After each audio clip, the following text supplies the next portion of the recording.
ঢাকা বিশ্ববিদ্যালয় ২০২৪-২৫ শিক্ষাবর্ষে পছন্দক্রমের জন্য ২টি নির্দেশনা প্রকাশ করা হয়েছে ঢাকা বিশ্ববিদ্যালয় ভর্তি পরীক্ষার সকল শিক্ষার্থীদের।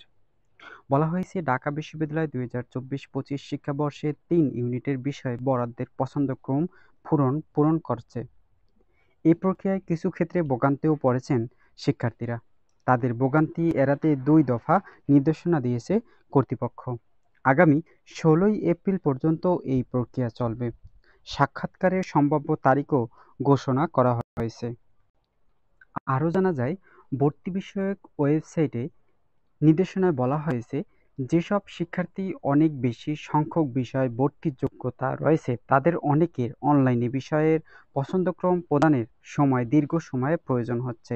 এতে তাদের কারো কারো ক্ষেত্রে সেশন টাইমড আউট হয়ে যাচ্ছে এবং পুনরায় প্রথম থেকে সব কাজ করতে হচ্ছে। এই অবস্থা এড়াতে শিক্ষার্থীদের প্রথমে বাম দিকের মেনু থেকে ভর্তিযোগ্য বিষয়সমূহ ক্লিক করে ভর্তিযোগ্য বিষয়ের তালিকা ডাউনলোড ও প্রিন্ট করে নেওয়ার পরামর্শ দেওয়া যাচ্ছে।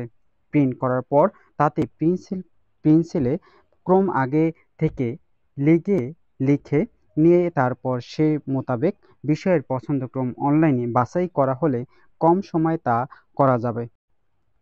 বিশেষ নির্দেশনায় আরও বলা হয়েছে, কলা, আইন ও সামাজিক বিজ্ঞান ইউনিটে উত্তীর্ণ যেসব শিক্ষার্থীদের আরবি বিষয়ের জন্য যোগ্য থাকা সত্ত্বেও ভর্তির যোগ্য বিষয়ের মধ্যে আরবি বিষয়টি নেই, তাদেরকে অনুগ্রহ করে ৮ই এপ্রিল থেকে বিষয় পছন্দক্রম প্রদানের জন্য অনুরোধ করা যাচ্ছে। যারা ইতিমধ্যে আরবি ব্যতীত বিষয়ে পছন্দক্রম পূরণ করে ফেলেছেন তাদেরকে নতুন নির্দেশনা না পাওয়া পর্যন্ত অপেক্ষা করার জন্য অনুরোধ করা হচ্ছে। আগের বার্তায় বলা হয়েছিল, বিস্তারিত ফরম এবং বিষয় পছন্দক্রমের সর্বশেষ ধাপ ফোন ভেরিফিকেশন এ দ্রুত এবং বাধাহীন SMS এর আদান প্রদানের ক্ষেত্রে টেলিটক বাংলালিংক অথবা গ্রামীণ ফোন অপারেটরকে প্রাধান্য দিতে হবে। কোনো অপারেটর থেকে যথাসময়ে ফিরতি SMS না পাওয়া গেলে অন্য একটি অপারেটরের মাধ্যমে পুনরায় চেষ্টা করার জন্য অনুরোধ করা হয়েছে। এর আগে এক বিজ্ঞপ্তিতে আরও বলা হয়েছিল, ২০২৪-২৫ শিক্ষাবর্ষে ব্যবসায় শিক্ষা ইউনিট ব্যতীত অন্য সব ইউনিটের আন্ডার গ্র্যাজুয়েট প্রোগ্রামে ভর্তি বিষয়ের পছন্দক্রম পূরণ করার সর্বশেষ তারিখ আগামী ১৬ই এপ্রিল। শিক্ষার্থীদের পূরণকৃত বিষয়ের পছন্দক্রম ও শিক্ষার্থীদের সব ইউনিটের মেধাক্রম পর্যালোচনা করে সফটওয়্যারের মাধ্যমে স্বয়ংক্রিয়ভাবে বিষয় বরাদ্দ প্রদান করা হবে। ২০২৪-২৫ শিক্ষাবর্ষে সম্ভাব্য বিষয় বরাদ্দ প্রকাশ, জামানত বা আগাম টাকা পরিশোধের তারিখ ও সাক্ষাৎকারের সম্ভাব্য তারিখও দেওয়া হয়েছে। প্রতিবার বিষয় বরাদ্দ প্রকাশের সাথে সাথে বিজ্ঞপ্তি বা নির্দেশনা প্রকাশ করা হবে, যা সকলকে দেখার জন্য নির্দেশনা প্রদান করা হয়েছে।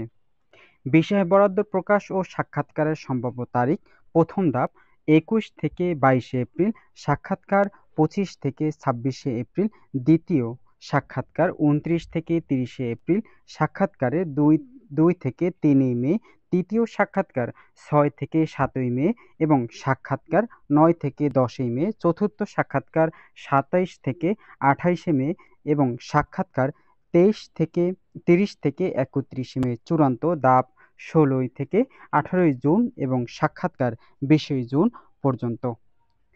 প্রতি ধাপের বিষয় বরাদ্দের সাথে ইউনিট অফিসের নোটিশে বিস্তারিত থাকবে। উল্লেখিত সময়সূচি বিভিন্ন অবস্থার কারণে পরিবর্তিত হতে পারে, সেক্ষেত্রে তাদের যথাসময়ে প্রকাশ করা হবে। বিস্তারিত জানতে সকল তথ্য এই ভিডিওতে পেয়ে যাবে, অথবা এখানেই তোমরা সাবস্ক্রাইব করে রাখবে যাতে সকল তথ্য তোমরা নতুনভাবে বা নোটিফিকেশনে পৌঁছে যায়।